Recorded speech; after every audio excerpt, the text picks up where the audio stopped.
तो दोस्तों आज हम फिर से आपके लिए लेकर आए हैं देश दुनिया की तमाम ताजा बड़ी खबरें। सबसे पहली बड़ी खबर में आपको बताएंगे दोस्तों कि संसद में वक्फ बिल पारित होते ही असदुद्दीन ओवैसी ने मोदी के सामने फाड़ दी बिल की कॉपी, बताया असंवैधानिक, जमकर किया विरोध।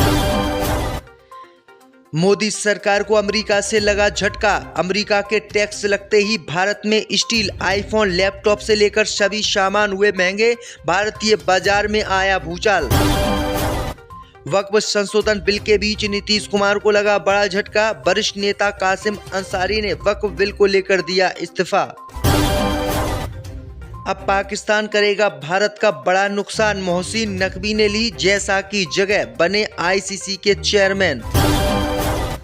ममता बनर्जी ने किया ऐलान, बीजेपी की सरकार हटते ही रद्द कर देंगे वक्फ बिल। मोदी सरकार की उड़ी नींद। जेडीयू में शुरू हुआ बगावत का दौर, तो पार्टी ने वक्फ बिल पर बदल लिया स्टैंड। राज्यसभा में वोटिंग से पहले लिया यू टर्न। मोदी सरकार की बड़ी मुसीबत। तो दोस्तों सभी खबरों को आपको एक एक कर बताने वाले हैं। वीडियो को लाइक कर चैनल को सब्सक्राइब कर दे। इसी बीच पर तो दोस्तों अगली खबर की ओर, तो अमेरिका से मोदी सरकार को लगा एक और झटका। टैक्स लगने के बाद भारत की बाजार में भूचाल। स्टील, आईफोन, लैपटॉप सभी कुछ हुआ महंगा।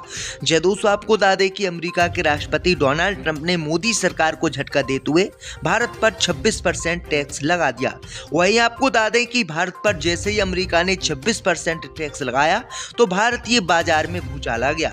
दरअसल आपको बता दें कि स्टील, आईफोन, लैपटॉप से लेकर जितने भी इलेक्ट्रॉनिक सामान है जो अमेरिका निर्मित हैं उन सभी पर महंगाई हो गई। वहीं आपको बता दें कि रातों रात ये सामान महंगे हो गए, जिससे भारतीय बाजार में भूचाल आ गया और लोग परेशान हो गए।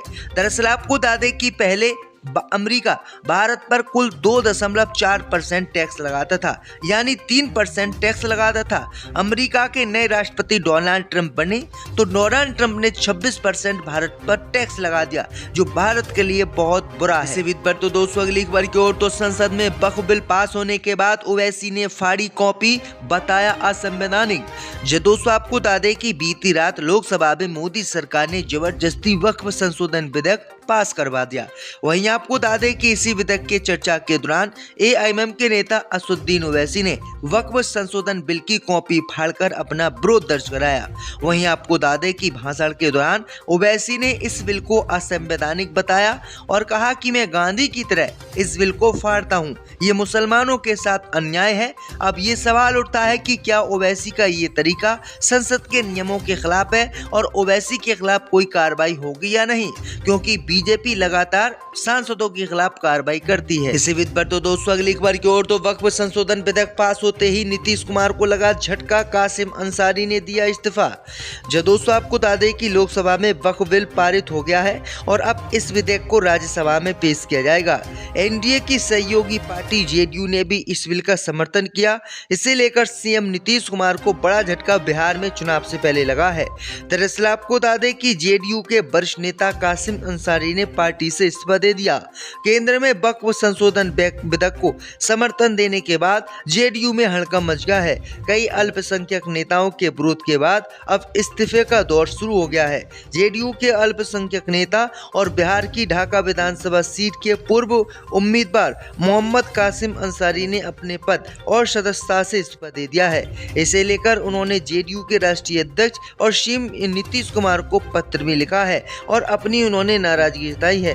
कहा है कि मुसलमानों के खिलाफ इस बिल का साथ जेडीयू ने दिया है, इसीलिए मैं इस्तीफा दे रहा हूं। इसी बीच पर तो दोस्तों अगली खबर की ओर, तो अब पाकिस्तान करेगा भारत का नुकसान। मोहसिन नकवी ने ली जैसा की जगह। जो दोस्तों आपको बता दें कि क्रिकेट के मैदान में लगातार नाकामी झेल रहे पाकिस्तान को एक खुशखबरी मिली है। दरअसल पाकिस्तान क्रिकेट बोर्ड के अध्यक्ष मोहसिन नकवी को एक और पद मिल गया है।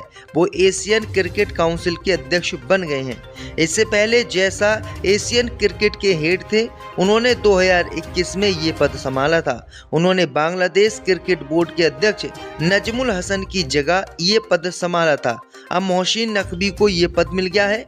बड़ी बात यह है कि मोहसिन नकवी उस साल एशियन क्रिकेट काउंसिल के अध्यक्ष बन गए हैं जब भारत में एशिया कप होना है। 2025 एशिया कप इस बार भारत में होना है और ये टूर्नामेंट T20 फॉर्मेट में खेला जाएगा, जिसमें 6 टीम हिस्सा लेंगी। चलेंगी जिसमें एक पाकिस्तान होगा और यही भारत के लिए नुकसान वाली बात है। सिवित पर तो दोस्तों अगली खबर की ओर तो ममता बनर्जी ने किया है ऐलान, सरकार बीजेपी की हटते ही रद्द कर देंगे वक्फ संशोधन बिल। जो दोस्तों आपको बता दें कि एक तरफ अभी वक्फ बिल पर राज्यसभा में बहस चल रही है, दूसरी तरफ बंगाल से इसे रद्द करने का ऐलान हुआ है। पश्चिम बंगाल की मुख्यमंत्री ममता बनर्जी ने गुरुवार को लोकसभा में पारित वक्फ संशोधन विधेयक को लेकर कहा कि जब भाजपा सरकार हटेगी तब इस वक्फ संशोधन बिल को निरस्त कर दिया जाएगा। उन्होंने भाजपा पर वक्फ विधेयक के जरिए देश को बांटने का आरोप लगाया। भाजपा पर हमला करते हुए ममता बनर्जी ने कहा कि भाजपा ने देश को बांटने के लिए वक्फ संशोधन विधेयक पेश किया है। जब भाजपा के नेतृत्व वाली सरकार हटेगी और नई सरकार बनेगी तो इसे निरस्त करने के लिए वक्फ विधेयक में संशोधन किया जाएगा। वहीं आपको बता दें कि टीएमसी ने दावा किया है कि आने वाले समय में प्रधानमंत्री मोदी हट जाएंगे और किसी भी कीमत पर भाजपा चुनाव नहीं जीत पाएगी।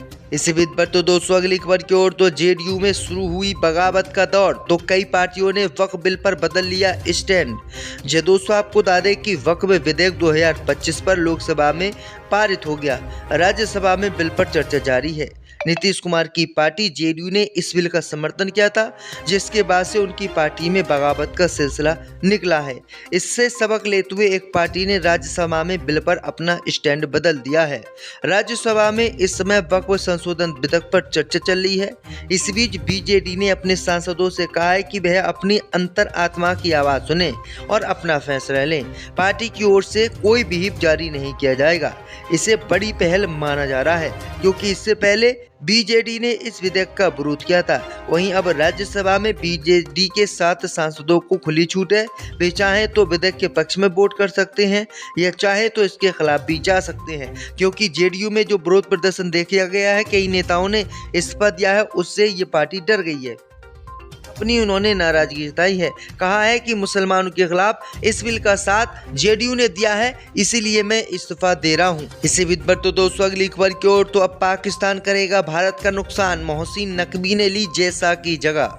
जो दोस्तों आपको बता दें कि क्रिकेट के मैदान में लगातार नाकामी झेल रहे पाकिस्तान को एक खुशखबरी मिली है। दरअसल पाकिस्तान क्रिकेट बोर्ड के अध्यक्ष मोहसिन नकवी को एक और पद मिल गया है। वो एशियन क्रिकेट काउंसिल के अध्यक्ष बन गए हैं। इससे पहले जैसा एशियन क्रिकेट के हेड थे, उन्होंने 2021 में ये पद संभाला था। उन्होंने बांग्लादेश क्रिकेट बोर्ड के अध्यक्ष नजमुल हसन की जगह ये पद संभाला था। अब मोहसिन नकवी को ये पद मिल गया है।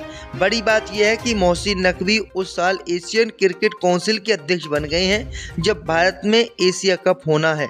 2025 एशिया कप इस बार भारत में होना है और ये टूर्नामेंट T20 फॉर्मेट में खेला जाएगा, जिसमें 6 टीम हिस्सा लेंगी, जिसमें एक पाकिस्तान होगा और यही भारत के लिए नुकसान वाली बात है। सिवित पर तो दोस्तों अगली खबर की ओर तो ममता बनर्जी ने किया ऐलान, सरकार बीजेपी की हटते ही रद्द कर देंगे वक्फ संशोधन बिल।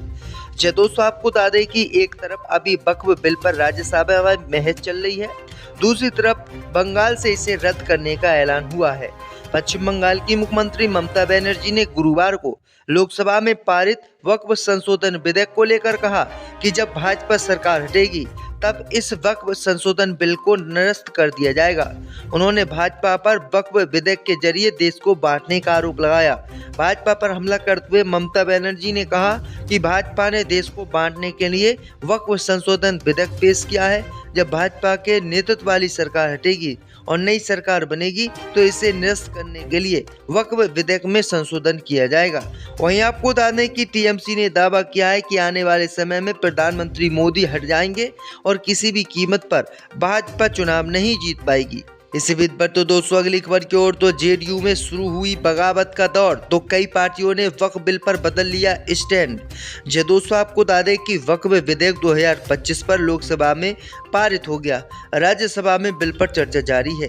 नीतीश कुमार की पार्टी जेडीयू ने इस बिल का समर्थन किया था, जिसके बाद से उनकी पार्टी में बगावत का सिलसिला निकला है। इससे सबक लेते हुए एक पार्टी ने राज्यसभा में बिल पर अपना स्टैंड बदल दिया है। राज्यसभा में इस समय वक्फ संशोधन विधेयक पर चर्चा चल रही है। इस बीच बीजेडी ने अपने सांसदों से कहा है कि वह अपनी अंतर आत्मा की आवाज सुने और अपना फैसला लें। पार्टी की ओर से कोई भी व्हिप जारी नहीं किया जाएगा।